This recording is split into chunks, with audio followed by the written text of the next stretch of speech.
Halo Sobat Advokat, kali ini gue mau bahas handphone yang katanya sih cocok banget buat para kaum Gen Z, terutama kalian yang suka bikin konten nih. Nah, makanya kali ini gue pengen bahas Samsung Galaxy S25 variasi basicnya. Tapi gue nggak bahas tentang spesifikasinya secara umum. Gue pengen lebih fokus ke bagian kameranya. Kira-kira HP ini seberapa enak sih kalau buat konten? Langsung aja kita review ya. Sebelum kita bahas kameranya, gue bakal bahas dulu nih performa dari Samsung Galaxy S25 secara tipis-tipis aja ya. Samsung Galaxy S25 yang versi basicnya beda nih dengan seri sebelumnya. Handphone ini sudah pakai SoC yang terbaru, kayaknya baru pertama kali deh di handphone, yaitu Snapdragon 8 Elite for Galaxy. Katanya chipset ini adalah chipset paling ngebut yang saat ini pernah ada. Tapi nggak tahu kalau kita buat main game kira-kira sengebut apa ya.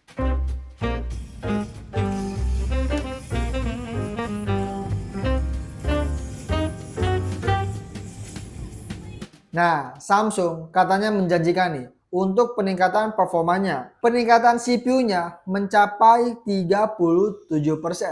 Sedangkan peningkatan NPU-nya mencapai 40%. Sedangkan untuk GPU-nya peningkatannya terdapat 30%.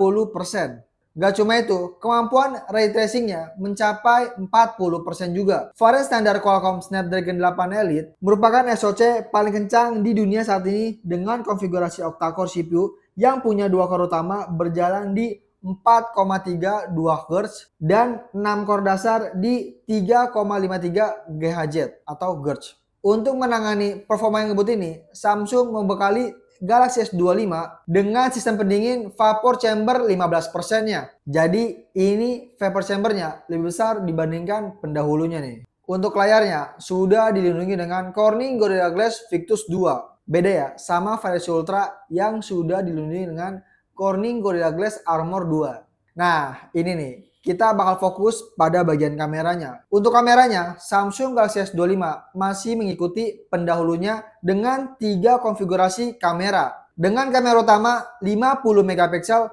f/1.8 AF yang sudah didukung dengan OIS VOV 85 derajat plus kamera ultrawide-nya 12 megapiksel f/2.2 VOV-nya 120 derajat dan kamera telefotonya 10 megapiksel f/2.4 VOV-nya 36 derajat dengan 3 kali optical zoom. Sementara untuk variasi kamera selfie-nya sudah beresolusi 12 megapiksel f/2.2, tapi tenang aja nih, ada peningkatan dari bagian software kameranya dibandingkan seri pendahulunya. Samsung menghadirkan fitur terbaru di Samsung Galaxy S25 yaitu Next Generation Pro Visual Engine, yang dimana Samsung menjanjikan adanya peningkatan kualitas gambar 40% dengan pemrosesan AI. Selain itu, ada juga Spatio Temporal Filter yang disebut bisa meningkatkan performa kamera di kondisi minim cahaya. Ada juga dukungan Virtual Aperture serta 10 bit HDR video yang otomatis secara default,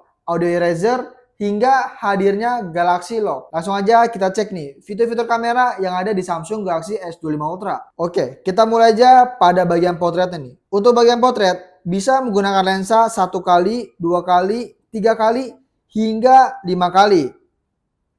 Nah, tidak hanya itu, ternyata ada beberapa pengaturan pada bagian potret juga nih. Di tombol titik 4-nya ini nih, bisa ngatur cahayanya, timernya, lalu bisa exposure juga bisa diatur, dan masih banyak lagi lah ya.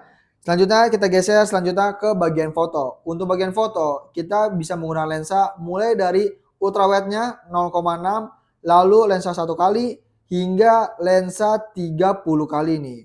Wah, ini sih kayaknya 30 kalinya enak nih kalau kita buat nonton konser. Dan masih sama, kita bisa melakukan pengaturan pada bagian titik 4-nya, mulai dari flash untuk ukuran fotonya, atau mungkin dari filter wajahnya juga bisa, dan masih banyak lagi. Selanjutnya kita bahas bagian video. Ini yang menarik, karena kita mau tahu nih, apakah Samsung Galaxy S25 ini enak atau cocok buat ngonten di tahun 2025 untuk para Gen Z nih. Nah, untuk bagian videonya kita bisa menggunakan lensa mulai dari lensa ultrawide 0,6 hingga kita bisa zoom sampai mentok di 12 kalinya aja. Tapi tenang aja, untuk bagian resolusinya, Samsung Galaxy S25 ini bisa merekam dengan resolusi 8K 30 fps, 4K sampai 60 fps, dan 1080p hingga 60 fps.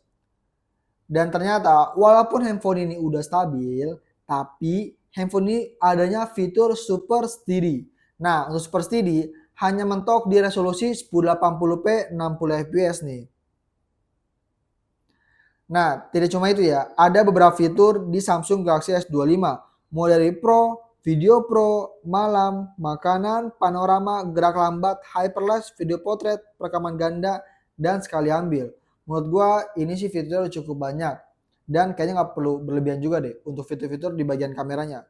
Tapi gue penasaran sih, pengen ngecek di Samsung Galaxy S25, apakah ada fitur Galaxy Lock-nya? Ternyata di Samsung Galaxy S25 ada juga fitur lock profile-nya nih. Jadi buat teman-teman yang suka videografi, ini cocok banget HP. Karena kalau kalian pakai lock profile, yang pasti memudahkan kalian buat color grading.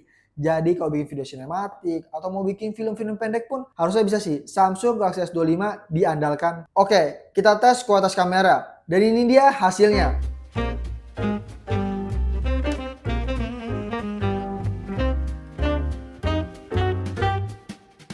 Ini adalah hasil video dengan fitur video portrait.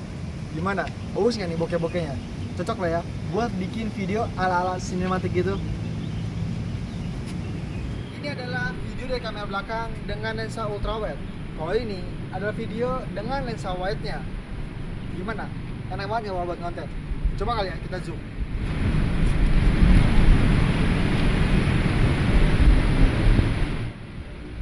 Wah, ini sih detail banget ya. Gua suka banget nih buat Samsung S25 buat konten. Oh, ini adalah hasil video dengan lock profile-nya nih. Gimana? Enak banget nggak sih kalau buat color grading? Dia ternyata ada 3 lensa juga ya. Wide, ultra wide, dan telefotonya juga. Ini cocok banget buat para videographer nih. Gimana hasilnya?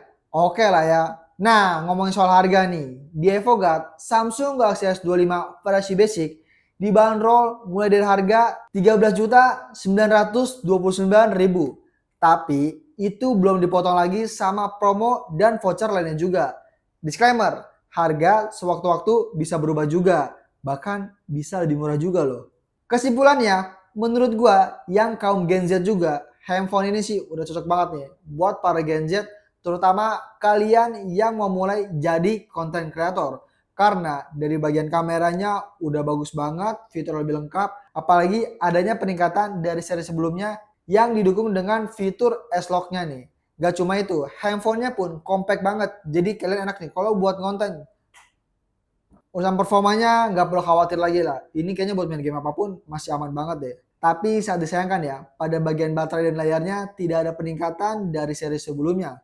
Oke, segitu aja menurut gua. Gimana menurut kalian? Coba deh kalian komen. Dan kalau kalian tidak mau ketinggalan, jangan lupa kalian like, komen, share, subscribe, dan nyalain notifikasinya ya.